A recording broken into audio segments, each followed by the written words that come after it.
Welcome to studio speaks. और आज हम न्यूरो साइंस को डिस्कस करेंगे और उसको एक्सप्लेन करने के लिए मेरे साथ मौजूद है फातिमा नवी। तो फातिमा, आप मुझे ये बताओ कि न्यूरो साइंस के बारे में आपका क्या पॉइंट ऑफ व्यू है। ओके। बेसिकली ये जानना ज़रूरी है कि न्यूरोसाइंस है क्या। आई वुड से कि हमारी ज़िंदगी में हम जो भी एक्शन परफॉर्म करते हैं उसके पीछे हमारी साइकोलॉजी क्या है, दैट इज़ न्यूरोसाइंस। इसको समझना क्यों ज़रूरी है, इसको इसके बारे में हम्म। इस पे स्टडी करना क्यों ज़रूरी है। क्यों ज़रूरी है? आज तो ये न्यूरोसाइंस एक वास्ट फील्ड है, बट एक आम इंसान को भी न्यूरोसाइंस का आई थिंक नॉलेज होना चाहिए, ताकि हमें पता हो कि हम सब कुछ जो है अपने सबकॉन्शियस को ब्लेम ना करते रहें। हमें पता हो कि हाँ, हम अपने एक्शंस को अगर कंट्रोल कर सकते हैं। कैसे कंट्रोल कर सकते हैं? अगर हम यहाँ अपने दिमाग को कंट्रोल कर देते हैं। तो मैं भी अपनी ज़िंदगी में अगर कभी प्रैक्टिस करने लगती हूँ, तो मैं ये नहीं कहती कि नहीं, मुझे इस हैबिट को छोड़ना है। नो, आई वुड से कि मुझे अपने दिमाग का ये वाला सर्टन पार्ट इसको डेवलप करना है, एंड मुझे इस पार्ट को शिफ्ट करना है। इसके डेली रूटीन में क्या एग्जांपल्स आप बता सकते हो कि अगर कोई बंदा न्यूरो साइंस को फॉलो कर रहा है उसकी लाइफ में इसकी क्या चेंजेस आ सकते हैं, और एक बिल्कुल बंदा मतलब हम्म। जो इसके बारे में कुछ नहीं जानता उसकी लाइफ में और दूसरे पर्सन की लाइफ में क्या डिफरेंस हो सकता बिल्कुल। फर्स्ट ऑफ ऑल, जो एक मेन एग्जांपल है, यूजली क्या होता है कॉमनली, आप ये कह सकते हैं कि एक जो बहुत काम बंदा है उसको तो छोड़ दे, एक नॉर्मल मेरे जैसा बंदा, मैं अपनी एग्जांपल ले लूँ। एक सडन एक्शन आता है तो मैं फौरन रिएक्ट करूंगी। ये गुस्सा भी हो सकता है, ठीक है, ये चिड़चिड़ापन भी हो सकता है, एंड एनीथिंग, कोई भी इस तरह का नेगेटिव रिएक्शन, नेगेटिव हो या पॉजिटिव हो, ये आगे डिफरेंट चीज़ है, लेकिन फौरन रिएक्शन दूंगी। That is neuro science. उसके पीछे मेरे दिमाग का क्या था? अब मैं इसको एक्सप्लेन करना चाहूंगी दिमाग की लेयर्स के साथ। ज़्यादा डिटेल में नहीं जाऊंगी, बट आई वुड से कि ये आपका दिमाग है, ठीक है। सबसे पीछे नीचे तो है ब्रेन स्टेम, बट इसमें दो इंपॉर्टेंट पार्ट्स होते हैं। One is limbic system and the other is frontal cortex. Frontal cortex का काम क्या होता है कि जो पॉजिटिव चीज़ें होती हैं, like choices, commitment and confidence, everything जो है वो हमारा फ्रंटल कॉर्टेक्स वो हैंडल करेगा। And the other is limbic system. Limbic system क्या करेगा? हमारी जो नेगेटिव चीज़ें होती हैं, all F lies in the category of limbic system. F, fight, fear, freeze, everything, वो हमारा जो है लिम्बिक सिस्टम कंट्रोल करता है। तो इन केस आप कोई भी एक्शन कर रहे हो, एक्शन आपके सामने आया और आपको उसके अकॉर्डिंग रिएक्ट करना है, तो आप ये मत सोचो कि नहीं यार, खुद को समझाते हो कि नहीं मुझे ऐसे रिएक्ट नहीं करना। यू वुड से कि मैं अगर ये रिएक्ट कर रहा हूँ तो इसका मेरे दिमाग पे क्या असर होगा? क्या मेरा दिमाग डिवेलप होगा? उसका positive part, positive frontal cortex, क्या वो डिवेलप होगा, या जो है लिम्बिक सिस्टम वो डिवेलप होगा? एंड आई थिंक ये ब्लेसिंग है कि ह्यूमंस में तो ऑलरेडी जो हमारा फ्रंटल कॉर्टेक्स है वो डिवेलप्ड है। 40% ह्यूमन में फ्रंटल कॉर्टेक्स है, एंड चिंपैंजी में 11 to 12%। तो जो सबसे ज़्यादा जो डेवलप्ड है वो ह्यूमन का ही है। बट अब हमारी जो है डिफरेंट स्टेजेस भी होते हैं। बचपन में क्या होता है कि जो फ्रंटल कॉर्टेक्स होता है डिवेलप होना स्टार्ट हो जाता है, ठीक है। 1 से 3 साल जो है आपका क्रिटिकल विंडो है एक बच्चे की डेवलप फ्रंटल कॉर्टेक्स की डेवलपमेंट का। जब हम ये कह रहे होते हैं कि बच्चा है, क्या ही कर है। लेगा, देख रहा है, उसको समझ नहीं आ रहा, नहीं, वो उसका मैक्सिमम जो है पीक लेवल होता है उसकी लर्निंग का। एंड आई वुड से कि पर सेकेंड आपके 700 साइनेप्टिक जो है कनेक्शंस बन रहे होते हैं, बिल्ड हो रहे होते हैं। एंड उसके बाद रिलीजन वाइज भी अगर आप देख लें तो 1 से जो 7 साल है ना, इसमें अगर यहाँ पे आपका वो डेवलप हो गया, इस पॉइंट पे आपकी जिंदगी के अंदर जितने भी वो फिर आपकी रूटीन बन जाता है, हैबिट्स बन जाती है, रूटीन बन जाता है, हम्म। ठीक है। एंड उसके बाद ये डेवलप होता रहता है 18 तक। ये कम्प्लीटली डेवलप नहीं होता। दैट्स वाई कि जो हमारा एज है ना वोट करने की, वो 18 से अंडर नहीं है, 18 अबव है। क्योंकि 18 तक भी आप जो है चॉइसेस आप कर लोगे, बट फुली इंडिपेंडेंट होके या फोकस के साथ आप चॉइस नहीं कर पाते हो। दैट्स वाई, क्यों? क्योंकि आपका फ्रंटल कॉर्टेक्स ही नहीं हो पाता। राइट। एंड तो इसमें एक क्वेश्चन रेस होता है कि ब्रेन डेवलपमेंट से क्या मुराद हो सकता है। हम कैसे इसको हम्म, डेवलप किस चीज़ को कर रहे हैं, या उसका मतलब क्या होगा कि हम बिल्कुल। डेवलपमेंट कर रहे हैं। डेवलपमेंट यही है कि अगेन आई वुड से कि किसी भी एक्शन या रिएक्शन करने के बाद आपको डेवलप करना है आपका अपना फ्री, आपको डेवलप करना है अपना फ्रंटल कॉर्टेक्स। ठीक है, वो कैसे डेवलप होगा? जस्ट इन केस आपने एक ट्रॉमा देखा बचपन में, राइट, अल्लाह ना करे, इवन ऑल्सो से जनरेशनल ट्रॉमा आपका बचपन में डेवलप नहीं हो पाया था, then you would not believe कि नहीं हमारा तो बचपन से ही हमें ट्रॉमा मिला है। नहीं, आप इसको बाद में डेवलप कर सकते हो, 20 to 30 years में भी आप इसको डेवलप कर सकते हो। मतलब ये बाद में भी रिवाइव हो सकता है। हो सकता है, आप रिवाइव कर सकते हो अपने अपने, ये आपके हाथ में है, आप कंट्रोल कर सकते हो। राइट। तो एक क्वेश्चन और मेरे माइंड में आता है, क्या मेल और फीमेल का माइंड डेवलप करने में, या इस इसकी जो स्टडी है न्यूरो साइंस, हम्म, इस बारे में कुछ डिफरेंस है या ये सेम है? ओके, मेल और फीमेल का अ, अगर फिजिकली दिमाग देखा जाए तो कहा जाता था कि सेम नहीं है, ठीक है, बट सेम है।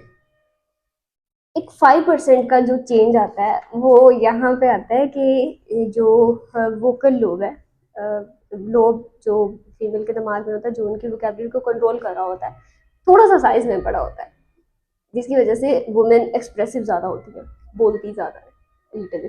बट अगेन हम इसके जो है एक्सप्रेशन को भी सप्रेस कर सकते हैं। आपने हर औरत नहीं बोलती देखी होगी, बहुत सारी होती हैं दे आर क्वाइट काम।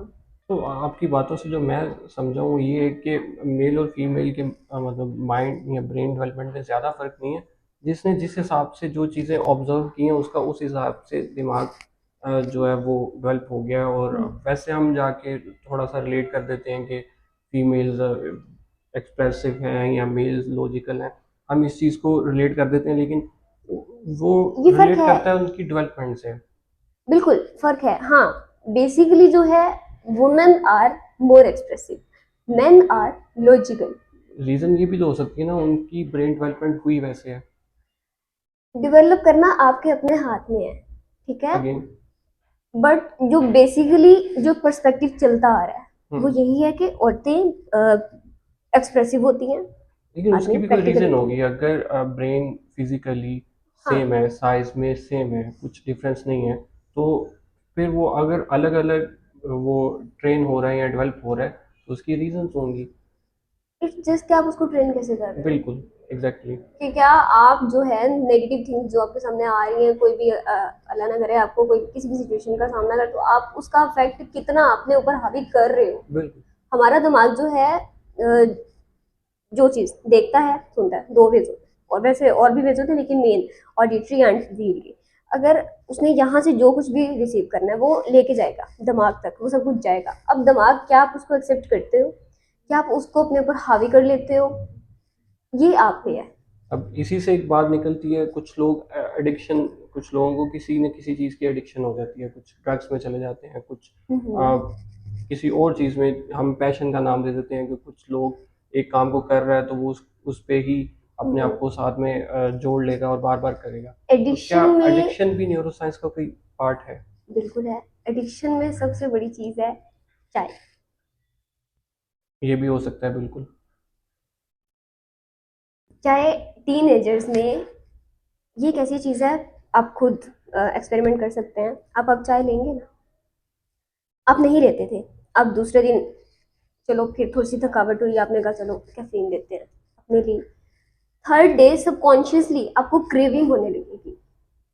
एंड अब उससे कि स्टार्टिंग में ना मुझे मैंने चाय नहीं, मैं ग्रीन टी की एग्जांपल दे देती हूँ। मैंने ना शुरू की, ठीक है, health, I was little bit conscious about health, तो मैंने शुरू की। एक एक कप पीती थी, मुझे अच्छा लगता था, एंड कल या परसों अगेन आई वाज क्रेविंग कि मुझे और चाहिए। तो एडिक्शन क्या होगी? पहले सेम टाइम पे आफ्टर 24 आवर्स आपको उसी चीज़ की क्रेविंग होगी, मीन्स आपका जो डोपामिन लेवल है वो बढ़ता है। ठीक है, dopamine is a hormone that addiction cause करता है किसी भी चीज़ की। तो पहले आपकी वो एडिक्शन होगी, ठीक है, एंड देन आपका फिर दिमाग का एक सर्टन एरिया है वो डैमेज हो रहा है। और एक सर्वे किया गया, ठीक है, एक रिसर्च की गई जिसमें जो लोग एडिक्टेड थे, you can say nicotine, nicotine ले लें, कोई भी ड्रग ले लें, नेगेटिव एडिक्शन थी, उनका दिमाग का, और जो लोग एडिक्टेड नहीं थे, ह्यूज डिफरेंस था। एक sudden part that was damaged, completely damaged. वो एंड एडिक्शन की वजह से था या ड्रग्स की वजह से? ड्रग्स या एडिक्शन की वजह से, ड्रग्स का लाइक जस्ट इन अगर केस आप ड्रग एडिक्शन ले रहे होगी हैं। तो एडिक्शन तो जैसे अभी आपने कहा कि आपको कॉफ़ी या टी की एडिक्शन है, तो वो एडिक्शन तो फिर एडिक्शन होगी ना, या उनका जो ब्रेन का पार्ट डैमेज हुआ है वो ड्रग्स की वजह से हुआ, हम्म क्योंकि वो पॉइजन तो है। बिल्कुल बिल्कुल। ड्रग्स ड्रग्स का जो एडिक्शन ये है कि आपका सर्टन पार्ट डैमेज हो गया। ओके। अगर वो एडिक्शन ड्रग की है तो सर्टन पार्ट तो डैमेज हुआ ही हुआ, तो वो पार्ट जो बाकी बॉडी फंक्शन को कंट्रोल कर रहा था, वो सारे फंक्शंस आपके अफेक्ट होंगे। राइट। सही। तो अगर हम इसको थोड़ा सा देखने वालों के लिए हेल्प करना चाहें, तो आप मुझे ये बताओगे कि एक आइडियल रूटीन क्या हो सकती है, जैसे मॉर्निंग रूटीन या डे रूटीन क्या रखनी चाहिए जिसकी मदद से हमारा ब्रेन डेवलप हो पाए? According to neuro science, I will related के हम अभी एडिक्शन की बात कर रहे थे, तो एडिक्शन पॉजिटिव भी हो सकती है। जस्ट इन केस मुझे अपनी रूटीन से एडिक्शन है, I am addicted to it, अगर मैं अभी अपनी रूटीन से हट के कुछ कर लेती हूँ, तो मुझे गिल्ट होगा, नहीं यार ऐसे नहीं होना चाहिए था, एंड मुझे लगेगा हाँ मेरा टाइम वेस्ट हुआ है या ये वो। आल्दो आप अपने जो है टाइम टेबल में थोड़ी फ्लेक्सिबिलिटी रखें, ठीक है, तो जस्ट इन केस एक अनयूजुअल मोमेंट आ जाता है तो आप उसको मैनेज कर सकें। And it is also cut कि आप मोनोफोकल मत हो जाए। मोनोफोकल ये है कि आपकी सारा दिन एक रूटीन है, ठीक है, ऑल द टाइम 24 घंटों बाद सारा वही सेम सर्कल रिपीट हो रहा है। अपने जो है biological cycles like sleep cycle and खाना ये सब कुछ ठीक रहना चाहिए आपका, बट थोड़ा समटाइम्स अपने दिमाग को डाइवर्ट भी करें। डाइवर्ट आप उन्हें मल्टी सेंसरी टास्क में इन्वॉल्व करें। मल्टी सेंसरी ये है कि समटाइम्स हम क्या करते हैं, मोस्टली हमने पानी पीना है, चाहे कुछ भी पीना है, हम राइट हैंड से उसको लेंगे, बट आप अपने लेफ्ट हैंड का भी यूज़ करें, उसको भी इन्वॉल्व करें अपने। एंड समटाइम्स जैसे कि आप ब्रश करते हैं, ठीक है, सबकॉन्शियसली हम ब्रश उठाएंगे तो विद द राइट हैंड करेंगे, बट आप लेफ्ट से करें, ताकि आपका जो दिमाग है वो ज़्यादा से ज़्यादा चीज़ों का आदी हो, मल्टी सेंसरी टास्क में इन्वॉल्व हो।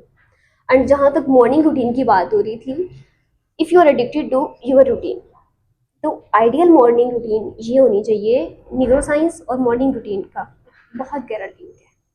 हम मोस्टली क्या करते हैं कि हम उठे फ़ौरन, एक तो हम रात को ही अलार्म लगा के सो जाते हैं, एंड पता नहीं पास पड़ा हो अलार्म या जहाँ भी दूर भी पड़ा हो, इतनी हाईएस्ट फ्रीक्वेंसी का हमारा अलार्म, क्योंकि पता है लो फ्रीक्वेंसी वाली म्यूजिक पे तो हमें हमारी आंख ही नहीं खुली थी, बट हमने वो इतना तेज वाला म्यूजिक लगाया, जो साउंड होता है वो लगाया होता है, एंड नींद में हमारी आंखें बंद होती हैं, बट एक सडन जो एक पुरसकून फेज से आप इस तरह हसल बसल वाली फेज में जाते हैं, तो आपका दिमाग झटके के साथ डिस्टर्ब होता है।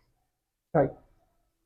तो इसको आप अगर देखा जाए, जो आप मॉर्निंग रूटीन बता रहे हो, इसमें कोई इस्लाम से हम कोई एग्जांपल दे सकते हैं? क्योंकि बिल्कुल इस्लाम में देखा जाए तो हमें सबसे पहले हमें फजर और उससे पहले आप उठ के जो नवाफिल अदा करते हो, वो भी क्या ये डेली रूटीन के हिसाब से अच्छे हैं? बिल्कुल बिल्कुल। एक आइडियल मॉर्निंग रूटीन में जैसे मैंने बताया कि एक तो आपको बड़े पुरसकून अंदाज में उठना चाहिए। आप उठे, उठ के 5 मिनट बैठे, खुद को सुकून दें, मेडिटेट करें। मेडिटेट ये नहीं कि आप उठे हैं, क्लोज योर आइज एंड सोचें आपको दिन में क्या क्या करना है, ठीक है, पॉजिटिव सोचें, एंड उस टाइम आप खुद से पॉजिटिव करें। हमें जो इस्लाम के पर्सपेक्टिव से ये चीज़ मिलती है, ये सम सर्टन टाइप ऑफ दुआ, कुछ वर्सेस हैं, हम वो पढ़ते हैं, ठीक है, एंड अकॉर्डिंग टू साइंस आप खुद खुद से पॉजिटिव करें, क्योंकि सबकॉन्शियस उस वक्त खुला होता है, अब जो बिठाएंगे वो बैठेगा, ठीक है। तो एंड हमें कुरान पाक में मिलती है कि आप पॉजिटिव करें, वहाँ पे रिलेट हो गया। फिर अगला है कि आपको बॉडी को मूव करना है, आफ्टर वेकिंग अप आपको अपनी बॉडी को मूव करना है, एंड हमारे पास इस्लाम में वहाँ पे नमाज है, ठीक है। फिर आगे है कि मेडिटेशन में सिर्फ ये नहीं है कि आपने आंखें बंद करके ये वो, दैट इज़ बेटर, लेकिन आपको मजीद मेडिटेट करना है, तो आप अनटिल अनलेस आप ज़मीन को टच नहीं कर देना, आपका मेडिटेशन मुकम्मल नहीं होगा, आपको यहाँ पे सुकून नहीं मिलेगा। राइट। हमारी नमाज तो मेन दैट इज सिजदा, कि आप उसको जितना लंबा करते हैं उतना बेटर होता है। आफ्टर दैट आफ्टर दैट नमाज के बाद हमारे पास एक चीज़ आती है, रीडिंग। आपको अर्ली मॉर्निंग रीडिंग करनी चाहिए, and we can also relate it with holy Quran. And जो मोस्ट इंटरेस्टिंग चीज़ थी मेरे सुनने में जब मैं पढ़ रही थी, वो थी कि अगर आप सनराइज से 90 मिनट्स पहले उठते हैं तो वो बेस्ट टाइम है, आपको हाईएस्ट एनर्जी मिलेगी उस टाइम पे। वो बेस्ट टाइम है आपको उठने के लिए, आप सारा दिन एनर्जेटिक रहोगे।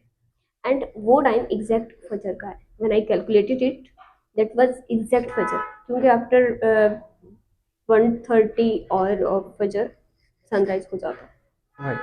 सो आई थिंक बीइंग मुस्लिम्स, ठीक है, हम साइंस पे बिलीव करते हैं एंड हमारा जो बेसिक बिलीफ्स है वो भी इस्लामिक है, तो हमें अपनी आइडियल मॉर्निंग रूटीन, जो कि अब यहाँ पे अप्रूव हो रही है, हमारी तो अज़ल से यही चली आ रही है, ये होनी चाहिए एंड हमें इसको अपनी ज़िंदगी में फॉर्मुलेट करना चाहिए। Right. That is better for your mental health and physical health as well. Right. So मुझे तो इससे काफ़ी कुछ सीखने को मिला है, तो होपफुली हमारे देखने वालों को भी इससे कोई ना कोई अपनी या डेली रूटीन में आई चेंज एक्सपेक्ट। मिलेगा। और thanks for your point of view on neuro science. Hopefully हम नेक्स्ट इससे भी अच्छा कोई टॉपिक को डिस्कस करेंगे। इंशाल्लाह।